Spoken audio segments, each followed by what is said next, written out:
Alrighty, it's Scott with Dashing Nerds again with... Peter Spezia, rhymeswithasia.com. Joe DeVader at the Debaga.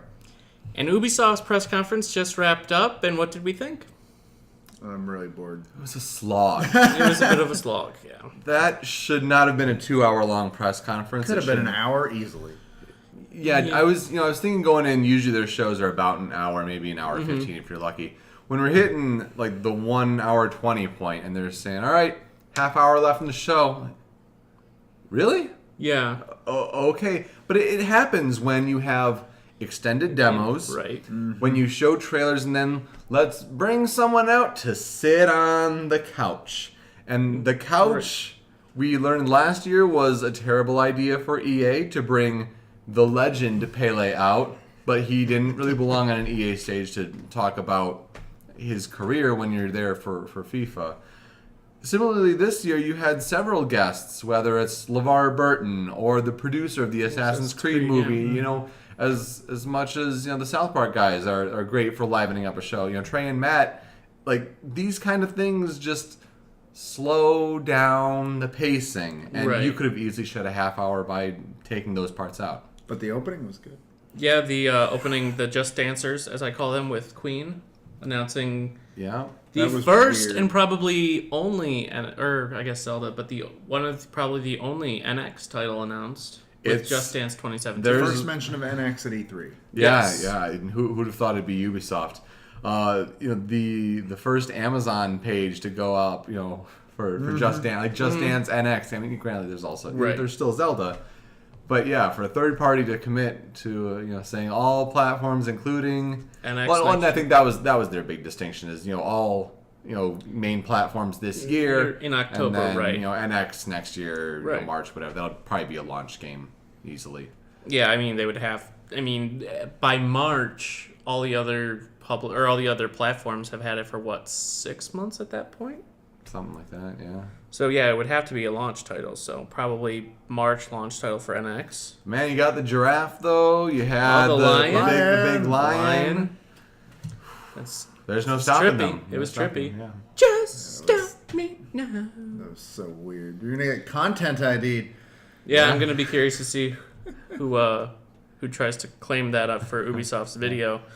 They went right into then an updated gameplay or an updated trailer followed by a extended gameplay demo for Ghost Recon Wildlands. Yeah, and to close out last year's show, it was an interesting choice. It was more of the Clancy soft and all of that. We were all thinking it looked Metal Gear. It was very reminiscent of Metal Gear Solid Phantom Pain.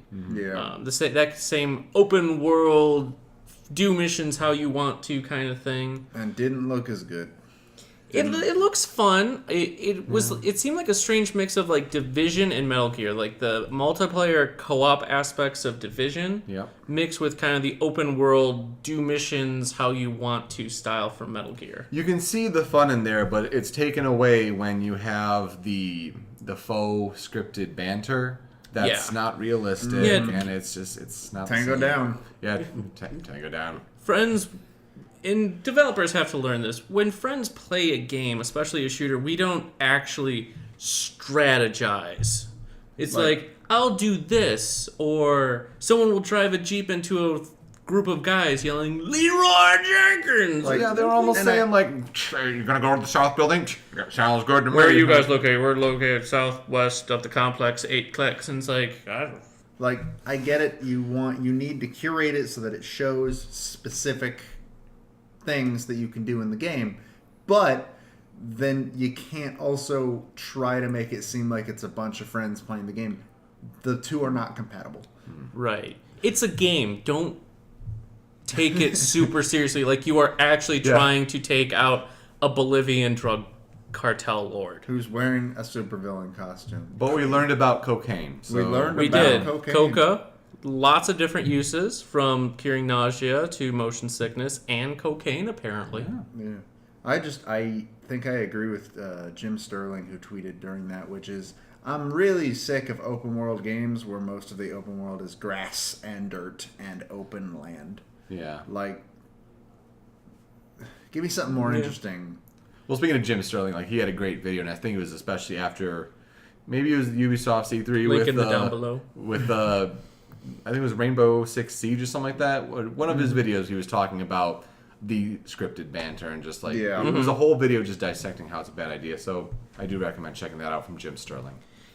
From Ghost Recon, the super serious tactical co-op based shooter, we veer completely off the road and jump into South Park, The Fractured Butthole, with Matt Stone and Trey Parker coming back out on stage. You know, it was quite the trailer to open up to. You know, crime. Everybody thought serious. it was Watch Dogs. Yeah. Every single person thought it was Watch Dogs that I saw. That was brilliant, though, I have to say. The super realistic. They knew exactly what they were doing. Exactly. They knew the crowd they were at. They knew probably what they were following. They knew what people would start to think. And then suddenly, you see the coon. Yeah.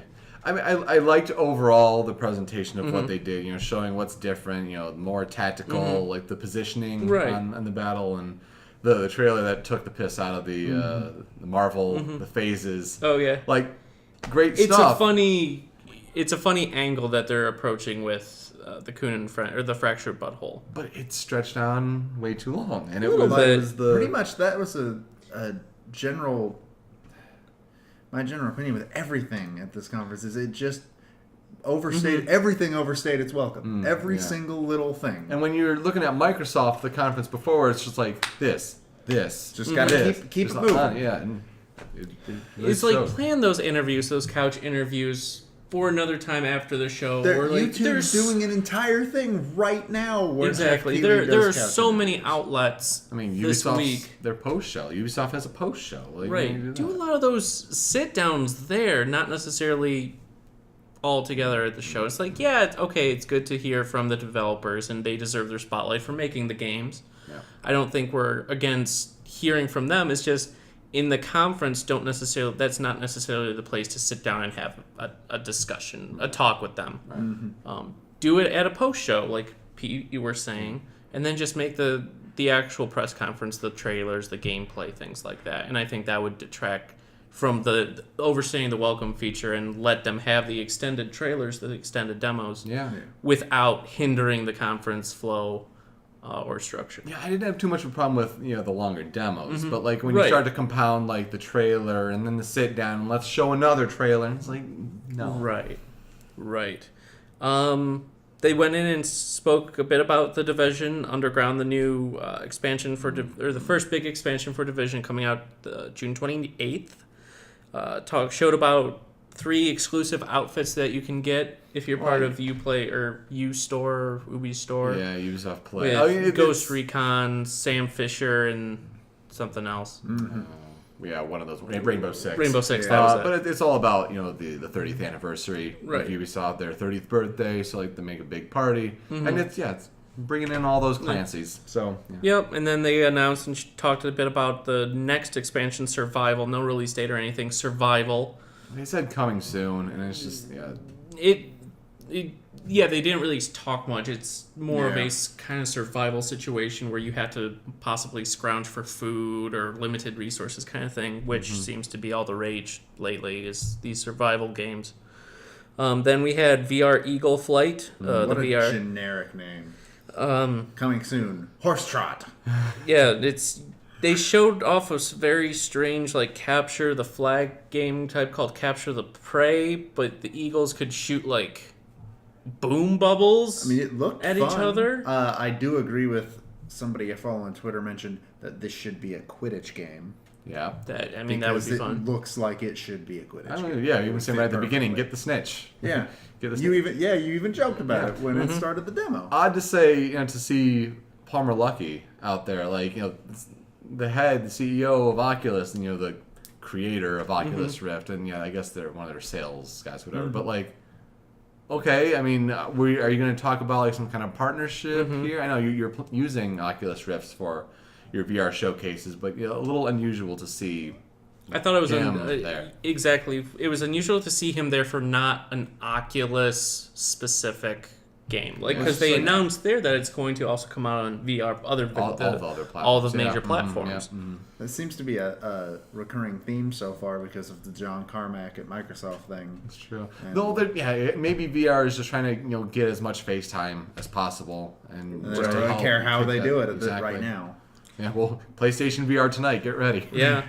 After that, they went into the Star Trek Bridge Crew, which the graphics looked fairly piss poor. Like it was very like it Looked didn't like a blow Unity game. Yeah. It looked like a Unity game or an early kind of PS3, Xbox 360 title. Even the interactions in the VR, it was just they were pressing buttons. It wasn't sliders, right. switches.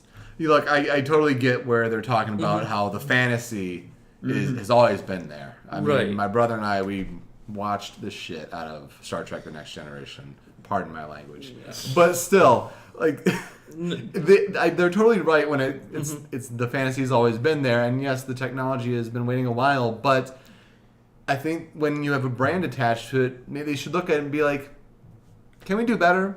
Yeah. Like, can we try a little bit harder?" But even in the same thought process, though, it could also go the opposite way of, we have a brand that's going to sell this. Do we really need to try that hard? Which is unfortunately the way a lot of licensed games go. Right. Right. What worries me honestly most about that is, yes, it could be a cool idea, but who in the right minds, like they didn't announce anything about an online component, and it's like, are you honestly expecting 4 friends to get together, bring their PCs together to hook up? Their Oculus. All of them have Oculus Rifts or other VR platforms. Well, And sit there. you saw how ridiculous it was for Eagle Flight. How they had the long table that had Right. 6 little Yeah. monitor things on there to track the head track. And that's going to be the big weakness of VR in the end, anyways, is VR multiplayer is going to be such a hassle to do in any way. And a pricey investment. Yeah. Well, I mean, and then you throw Vive in the equation when it's space and Right. things waving around and knocking into people. It's messy. But I mean, the good part of the Star Trek thing, though, was that LeVar Burton and Aisha Tyler were adorable. They were genuinely enthusiastic. They were It so was nice. enthusiastic. And I think was it's a adorable. great idea.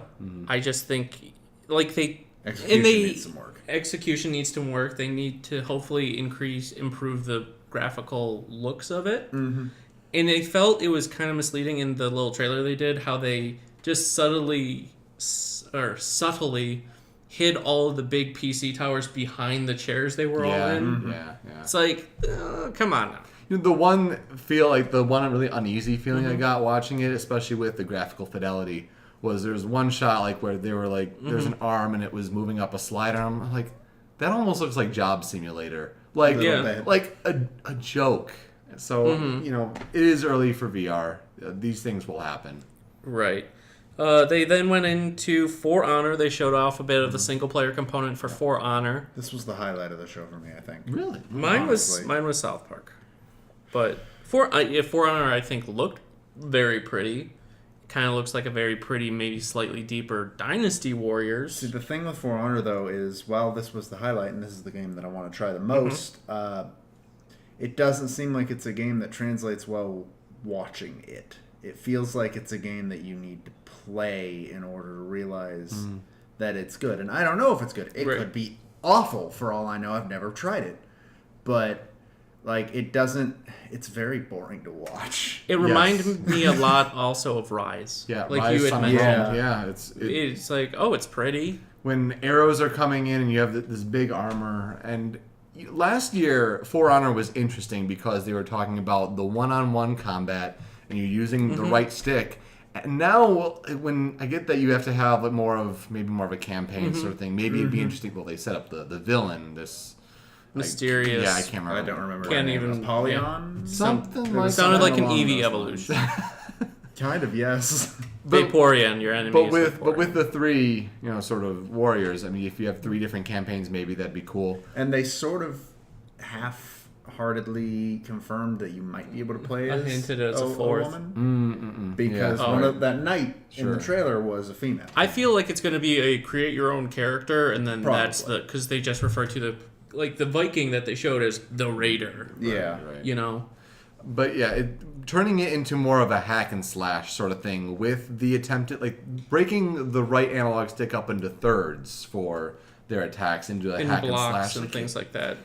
I don't know if it worked as well, but I guess it's something you'd have to try. It and feels Yeah, like hands something on. maybe you'll a- have to actually get your hands on. It's definitely pretty though. Very, sure. I'll try it. I don't know if it would be a day one buy for me at And this point, but the concept of it's- Vikings versus knights versus samurai is the coolest thing to ever be written. So right. It's coming out. They did announce a release date of Persona 5 Day, also known as Valentine's Day that next poor year. game is going to get buried. Sorry, I'm taking Persona. Exactly.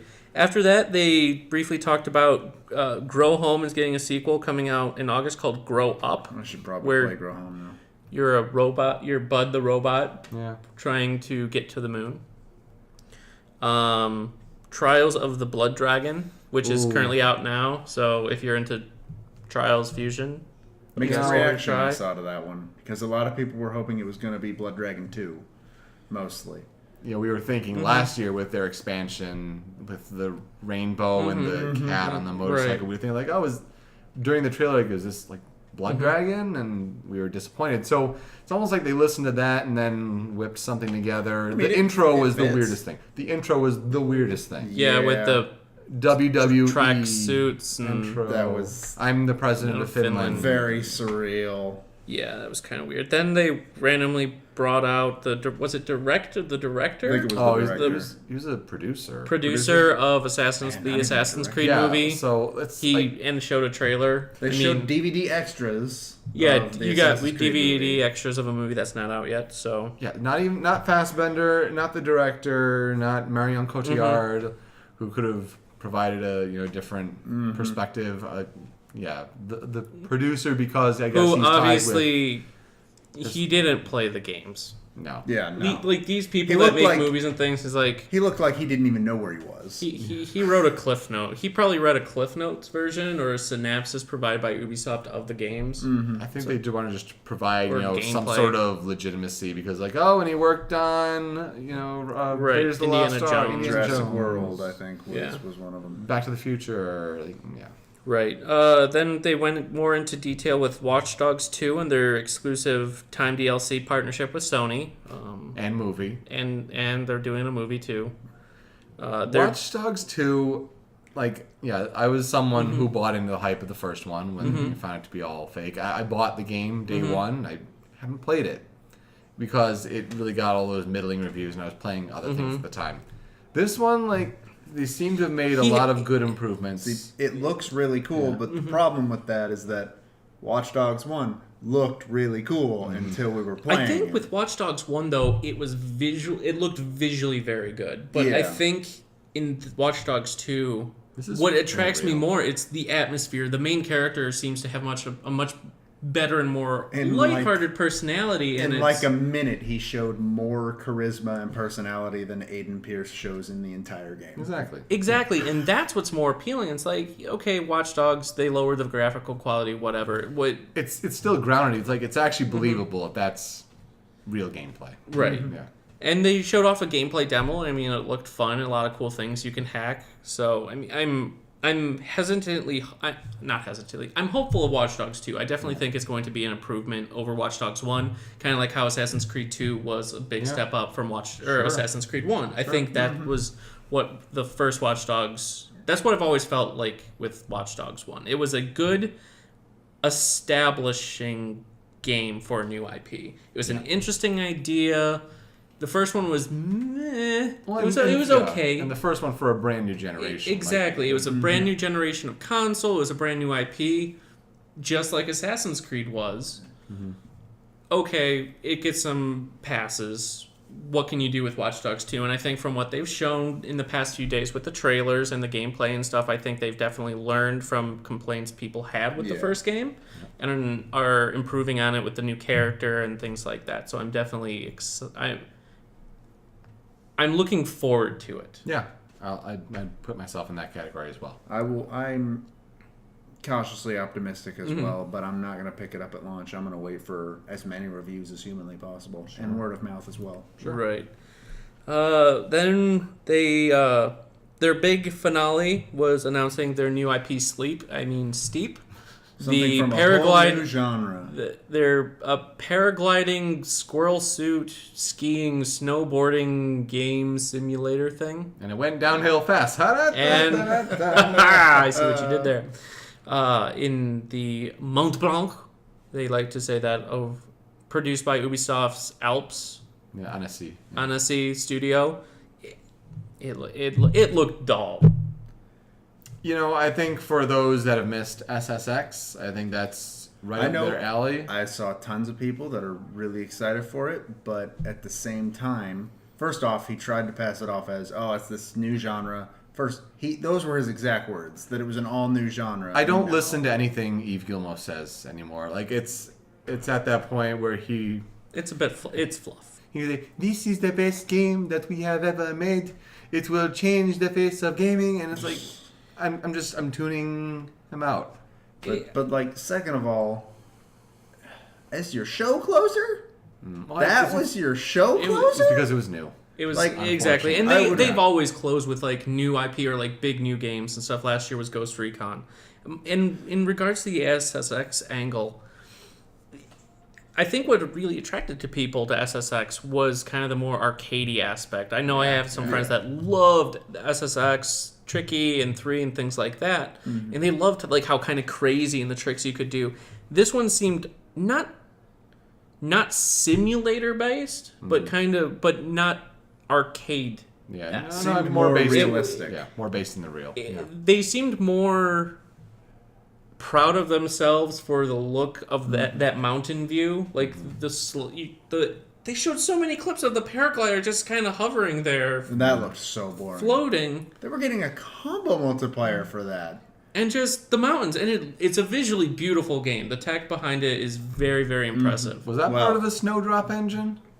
Of all the engines that had the more fitting name to a game, like Snowdrop would be most. I wouldn't be surprised. I think it probably was. I don't remember, but just kind of blurred into... I'm just making a joke. If any game should be the Snowdrop engine, it should be the Snowy Steep game. This close to taking a nap during the entire demo.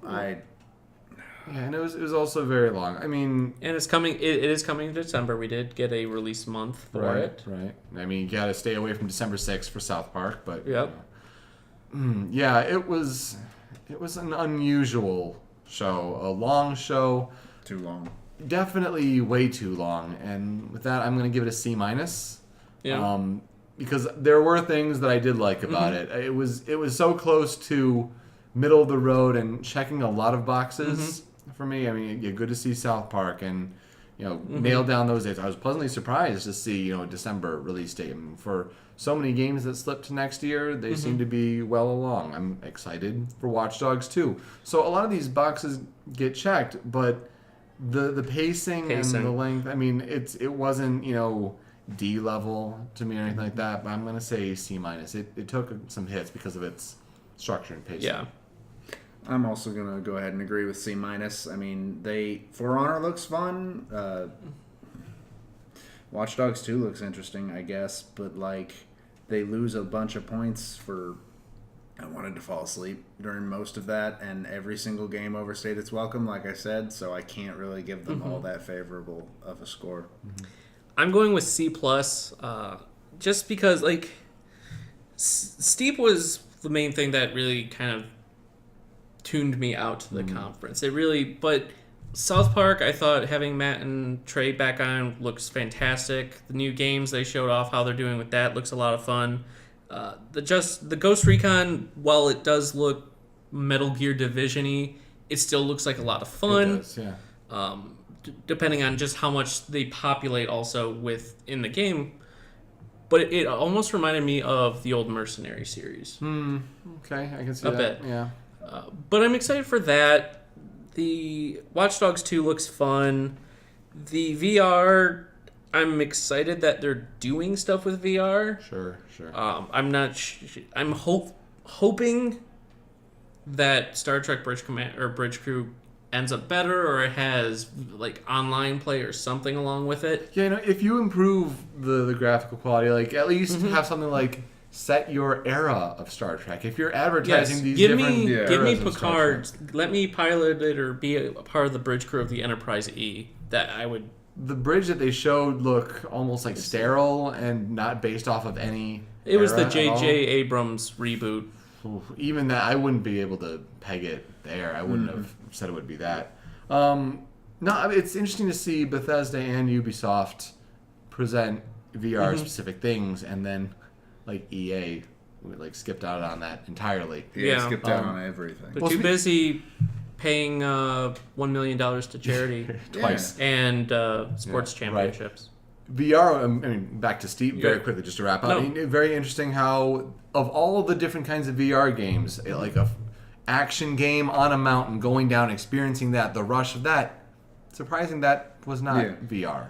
I could see them later on, maybe with further, like the next gen, like Project Scorpio or the next one, doing like a VR version of Steep. That could be cool. And you have to also, part of why I gave it a C+ is so many people get into the rut of blaming companies for being safe. They're very safe, and it's like, oh, it's just another sequel to X series, or it's another shooter or something like that. If you had asked any of us before their conference, what do you think their new game is going to be? Because they always announce one. None of us would have said like a skiing arcade game, like an open world-ish co-op. Granted, none of us would have said that because none of us really want that. Yeah. But there are people that do want that. Exactly, and there are people, and it does look pretty, and I'm hoping, and I think it probably will be fun. It's not for me, but I applaud them for taking a risk that isn't a game about shooting people or stabbing people. But about people running into trees True, and yeah, breaking their necks. those sound effects and those screams people make. Yeah. Nightmares. Well, we are closing in on the last press conference of the day with Sony later this evening. We will be back, of course, later on tonight with our reaction video for Sony, so look forward to that. And until then, we'll see you next time.